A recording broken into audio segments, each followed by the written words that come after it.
We got a good one. We got a good hit. Looks like a deer to me. I don't know what it could be. But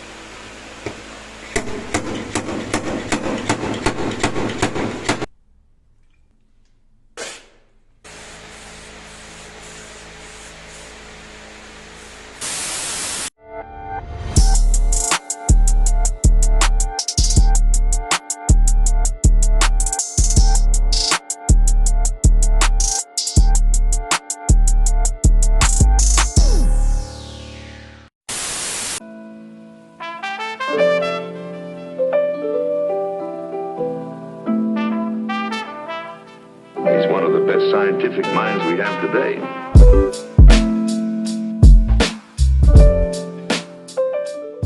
Mark Colbert, Speedokote Finish Network. All right, so today we got a good one. We got a good hit. Looks like a deer to me. I don't know what it could be, but I'm going to put myself to a challenge today. I'm going to see, and this could be a total fail, I'm going to see if I can actually pull this out and fix it and even make it halfway decent. Typical used car repair, guys. I mean, this is, this truck is 7 years old. And I'm not saying it's old. It's not like a dinosaur, but it also ain't like a brand new car or truck, excuse me. So we're just going to try and make it better than what it is. We're not going for like, oh, it's going to be like laser straight. This fender is a replacement.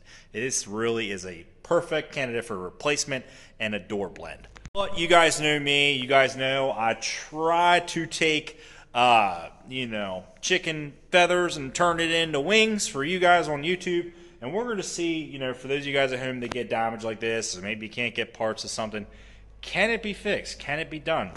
We got 1, 2 body lines, 3 body lines messed up. It's going to be hard, but let's see if we can do it. I'm going to put the camera down and start working some magic. So a couple of really cheap tools you're going to want before you attempt a repair like this. A cheap little prep cart, guys, is really going to make your life a lot easier. Some cordless tools, okay? I really love cordless tools because, look, it's grab and go. There's no grabbing an extension cord and hassling with that thing. And then a actual stud welder. This is where you actually weld a stud into the metal. It's probably one of the best ways to pull small to medium-sized dents. We grinded it down to bare metal with our cordless grinder. We're welding in 3 studs in the lowest spots and the worst spots on the fender. We're going to go ahead and give it a tug.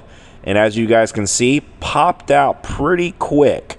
Now, we have a lot of high spots left and a lot of low spots. But we're already off to a pretty good start. So we're not 100% out of the woods yet. We're still got a little bit of hammer and dolly work to do. We welded in about, looks like 5 more studs here, and we're trying to get out that valley. There's still like a little bit of a real low spot in the valley, and then we also got a little bit of a high spot on that upper part of the fender. So we're going to take advantage of the fact that our studs are still welded into the fender. We're going to go ahead and pull, and what I like to call a pull and push. So we're going to pull the low spot, and then we're going to push in the high spot. Now this is very beneficial because sometimes you'll go ahead and you'll try and tap in a high spot on your fender, and you'll go ahead and you'll actually push the whole dent, all your pulling work, all the effort you did pulling the fender back out. You'll push that in, and all that hard work will go away. So make sure you do a pull and push. Pull your stud while you're tapping down your high spots. It's very beneficial. Now we're going to go ahead and scratch the rest of it down, get ready for some body filler. For our pre-bondo wipe today, we're using some Fruit Punch by Vitamin Water. We're going to go ahead and add a little bit of nutrition to this repair for maximum longevity and maximum adhesion. These are my main 2 go-tos when it comes to body filler in the shop. The SMR15 is a finisher, and the SF5003 is our main layer of body filler. As you guys can see, this stuff is ultra creamy and silky. It goes down, it really spreads like butter on a hot bun. Is the best way I could describe it.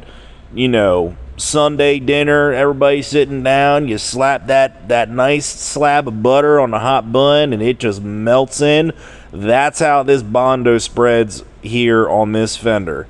It is one of the best body fillers I've ever used. It's not very easy to like build up and get like a lot of build out of it because it is kind of a thinner filler, but I like how smooth it spreads. Now, one of the biggest keys I'm going to give you guys and the biggest tricks to get knocking down a massive pile of filler like this fast, okay? You're not going to wait till this filler is fully dry, okay? Because then it's going to be really rock hard. It's going to be hard to sand. You want to poke your fingernail in that, and you want to sand it while it's still kind of soft. What we got here on our pad is a cheap, you know, I would like to call junk sandpaper. This is like some Rhino grit, cheap junk. It's only good. It's like, you know, it's only lasts like one piece of paper per panel. It's garbage, but it is good for knocking down your body filler for that first initial knockdown. And this is going to get it to where, you know, everything's kind of shaped and you took out all the hard work. You took out all the big chunks of body filler. Now we got our good sandpaper. We got our Speedokote, Speedokote sandpaper. Now this stuff is expensive, okay? You don't want to clog up. You don't want to use this stuff on your first sand with your body filler and clog it all up because it's not cheap stuff. But as you guys can see, we refined this repair with our good sandpaper, our 80 grit. Does need another coat. A repair like this, get it in your head, you're going to need a minimum of about 2 to 3 coats of body filler. However, a lot of people think, oh, that's a lot of work, blah, blah, blah. If you sand your repairs the exact way I told you guys to sand, it really goes by very fast. I can knock down a whole pile of filler like that in a couple of minutes. Now, if you're confused about your body lines, you can always go back and forth between the driver's side and the fender side and just make a repair, you know, basically just using your best judgment and using your eyes. We got a couple of pinholes left in our repair. So what we're going to do is we're going to grab the SMR 15, just a little squirt of hardener, a little squirt of this filler, and we're going to go ahead and press it very hard, press it into those pinholes. And pretty much, guys, it's normal to get pinholes in body filler. Back in my day when I started doing this type of work, body fillers actually worked a lot better. You know, best of my knowledge, the EPA came in and, you know, everything had to go low VOC and all this other horse crap. Fillers used to not get as much pinholes. I'm noticing nowadays, almost any filler you buy on the market, you're going to get pinholes in it. So you got to go back over it with a spot putty or something. The SMR 15, you just sand it down real good with like some 320 grit. Now we're going ahead. We got our soft pad. We're feathering out the repair and just kind of getting it ready for some primer. We got a red scuff pad. We're going to go ahead and red scotch the rest of the fender and get it ready for primer and furthermore the repair. Now for our pre-primer wipe, we're going to go ahead and keep it professional. I've actually been really using the Speedokote glass cleaner a lot for pre-paint cleaning and stuff of that nature. I've really just kind of gotten into it this year. I've used it in the past before, but it is something that's actually been working pretty solid for me lately. Now, something I do as far as, you know, cheap used car repairs, I typically just go ahead and mask it up and get it all masked up in one shot. I'll go ahead and primer the repair, and then I will go ahead and I will just keep that same paper on, spray 2 coats of primer, put it down medium wet, and then I'll go ahead and sand it in about 45 minutes with that paper that I already have on it. Blow it off, and then just wipe down the paper, wipe it all clean. And I just go ahead and I just move straight to paint. It saves a little bit of time when it comes to masking, because masking is a very time-consuming thing. We're going to go ahead, we're going to put this primer on a 20-minute bake-ish, keeping it pretty far away because I don't want the primer to bubble up. This is just going to help provide a little bit of heat to it and help it dry up a little quicker. So as far as scuffing the primer right before paint, 400 grit and a soft pad followed up by a little bit of 600 grit and a soft pad is usually what I do. You never want to DA sand these aerosol primers because guess what? You'll burn right through them. They are thinner. It is a thinner build. It is not like a regular 2K primer. It's thinner. It's not made to fill a whole lot.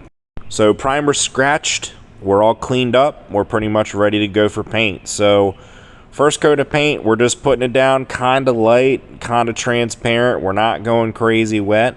We're just getting some paint on that primer. One thing I will say when it comes to a 1K primer, be careful on your first coat, okay?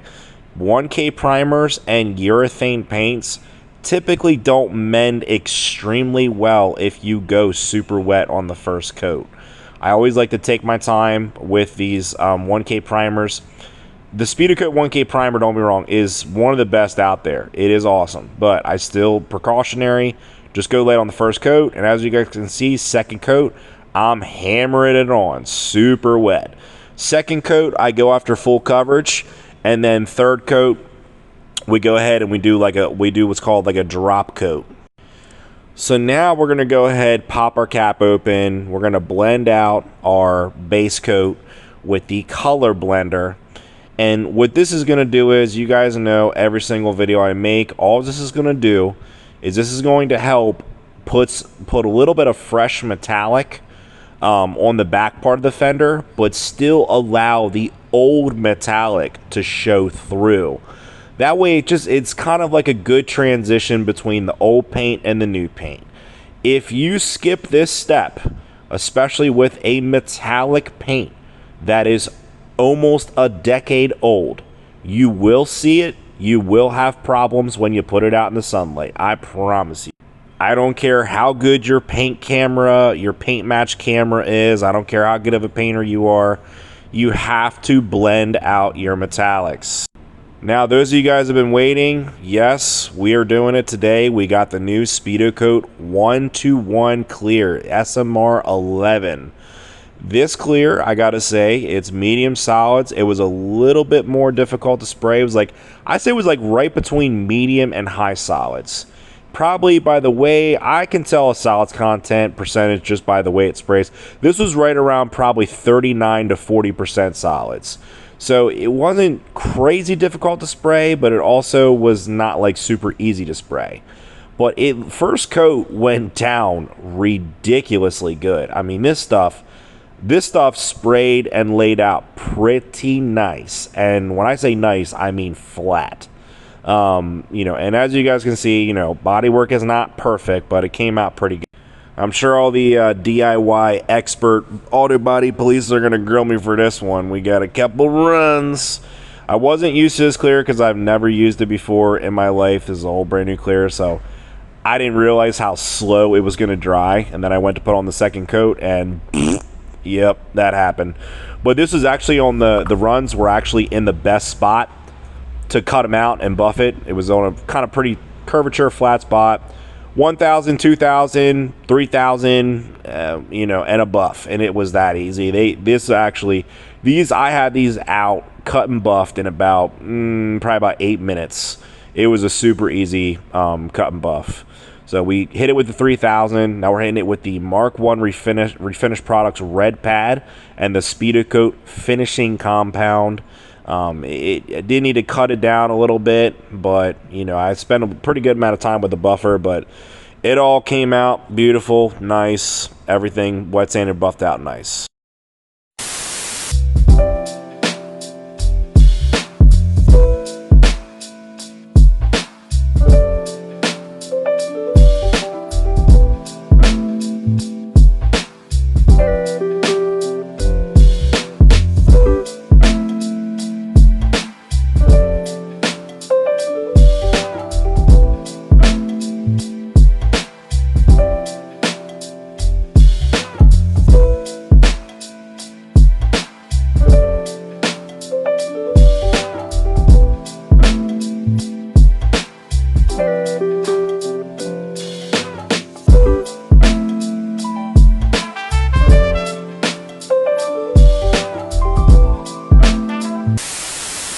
Have it. Final result.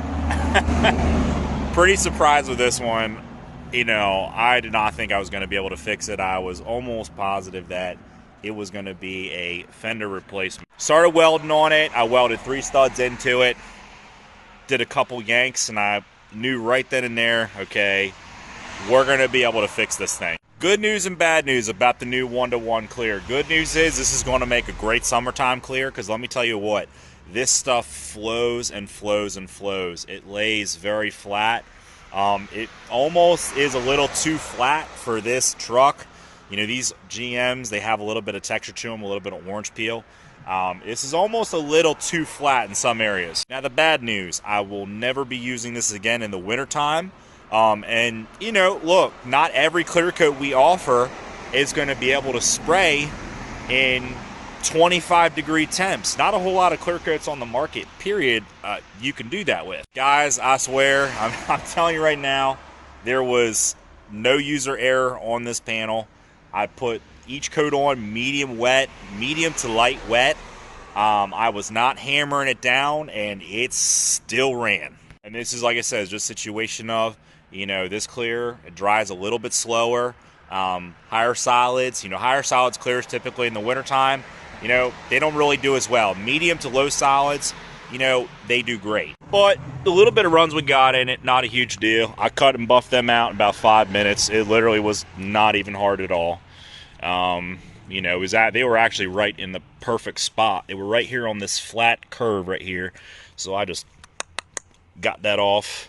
But, you know, not perfect. I mean, I didn't fix these dingers back here.